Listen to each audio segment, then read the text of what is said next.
大家好，我係香港電影導演高志森。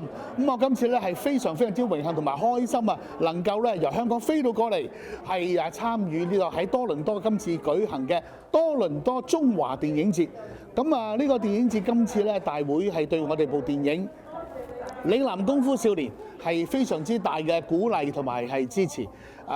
大會除咗係俾我哋係片段式放映，但係咧亦都係得到觀眾嘅認可咧，係頒咗好幾個獎項俾我哋嘅，包括我所知道啦，我哋今晚係攞到啦，就係呢個係最佳新人嚇，我哋有一位咧係演阿洪金寶後生嘅，嗰位新人咧第一次拍電影，非常之好，吳文亮。另外咧就有我哋嘅電影主題曲係由鐘鎮濤主唱嘅，亦都得到咗觀眾喜愛嘅，作為係最佳嘅電影主題曲。一班咧係喺呢個大灣區嘅電影呢個音樂人，年青嘅音樂人喺鐘鎮濤先生嘅鼓勵同埋引領之下咧，就完成咗呢隻歌。咁我自己好喜歡呢隻歌。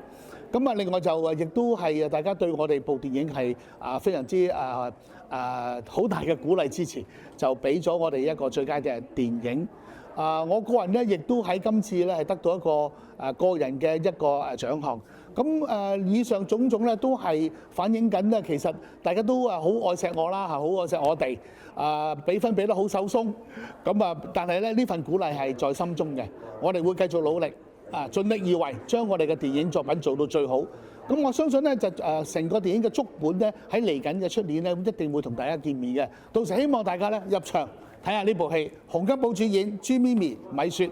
我哋亦都有4男2女嘅新人，係我用幾個月時間係喺呢個廣東省大灣區係海選3000人，海選咗4男2女去主演呢部戲。